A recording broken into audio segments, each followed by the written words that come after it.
V občini Razkrižje so o podpisu pogodbe za izdelavo projektne dokumentacije in pridobitev soglasij za dograditev nadvišanja visokovodnih nasipov pripravili tiskovno konferenco. Župan Stanko Ivanušič. Za občino Razkrižje to nadvišanje in dograditev tega nasipa na levem in desnem bregu najpomembnejša. In zakaj? Zato, ker je na levem bregu Mure je že nasip pretežno zgrajen oziroma ga treba nadvišati, tudi na desnem bregu je edino, tukaj na območju občine Razkrižje ga v enem delu sploh ni. Če razumete visoke vode, kaj to pomeni, če je v enem delu ena luknja skozi puščena, da potem ta voda, če je na levem bregu pa na desnem bregu vse zgrajeno, vsaj deloma, tukaj potem prihaja do velikih problemov, še toliko večjih, ker je tukaj sotočje reke Ščavnice in Mure in je prihajalo do sedaj do velikega prelivanja visokih voda Mure direktno v Ščavnico in je potem Ščavnica delala veliki pritisk po naseljih Šafarsko, Razkrižje, Pečica, vse do pristave in zato je ta projekt tukaj na našem območju še toliko bolj pomemben. Moram reči, da smo bili bitko vsa leta, kar sem jaz župan, da bi do te realizacije prišlo in sem zelo vesel, da je to sedaj uspelo, torej najprej podpisati sporazum z Direkcijo za vode in danes to pogodbo z projektantsko organizacijo. Župan Ivanušič je razložil tudi časovni potek priprave in obveznosti občine. 3. marca je občina Razkrižje z DRSV podpisala sporazum o skupni izvedbi investicije, dograditev in nadvišanje visokovodnih nasipov na območju občine Razkrižje. Z sporazumom so dogovorjene obveznosti občine in Direkcije za vode. Projekt pa bo financiran iz načrta za okrevanje in odpornost na razvojnem področju zeleni prehod, čisto in varno okolje C1K3. Torej, ureditev preventive za dvig protipoplavne varnosti. Ocenjena vrednost v sporazumu je okvirno 3 milijone evrov za ta del občine Razkrižje, v sporazumu govorim.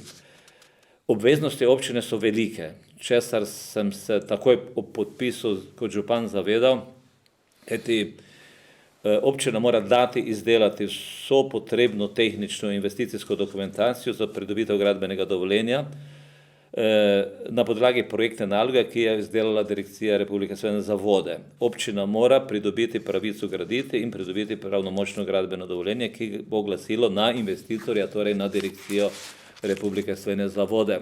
Občina mora mesečno pisno poročati investitorju, torej Direkciji Republike Slovenije za vode, o napredku priprave dokumentacije in gradbenega dovoljenja za investicijo.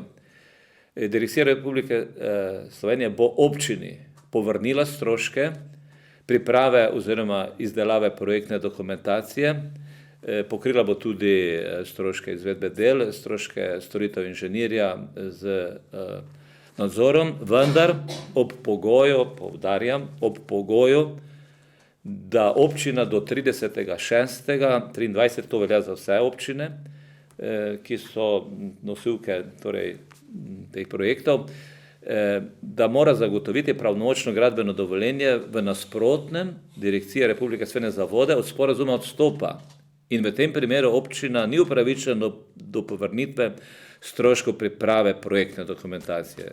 Predstavnica projektantske organizacije magistra Sonja Šiško-Novak, univerzitetna diplomirana inženirka gradbeništva, problematiko pozna.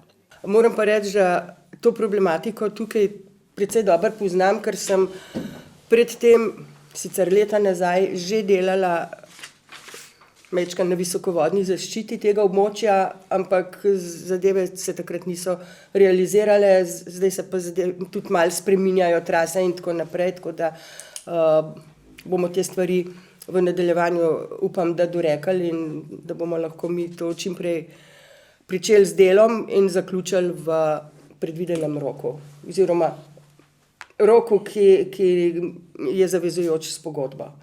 Anton Kustec, sektorja območja Mure, Ministrstva za okolje in prostor, Direkcije Republike Slovenije za vode, Urada za upravljanje z vodami, dodaja. Jaz sem danes zelo vesel, ko je prišlo do prvega oziroma par korakov smo že napravljali vseeno. Prvi korak do dokončanja sanacije nadvišanja visokovodnih nasipov tudi v občini Razkrižje. Če bomo izvedli vse te nasipe, ki jih načrtujemo do konca leta 2026, je to izredno velikega pomena in z tem načrtom za okrevanje in odpornost smo dobili priložnost, da lahko naše težave v doglednem času rešujemo. Mi se z poplavno zaščito ukvarjamo že zelo dolgo in če se samo spomnimo leta 2005, potem tudi 2008-2011 so sicer manjši pretoki bili na Muri, potem 2014 poplave, ki so vse povsod bile, in če bomo sedaj rešili te visokovodne nasipe, bomo jih nadvišali, zagotovili prostor inundacijski znotraj visokovodnih nasipov, razvoju reke Mure, ki jih z drugimi programi, projekti rešujemo, bomo zelo dosti naredili. Tako da jaz sem zelo vesel, da smo začeli naslednji korak in potem naslednje korake do izvedbe sanacije visokovodnih nasipov na območju reke Mure. Ukrep je sofinanciran s sredstvi mehanizma za okrevanje in odpornost v okviru slovenskega načrta za okrevanje in odpornost na razvojnem področju zeleni prehod, čisto in varno okolje.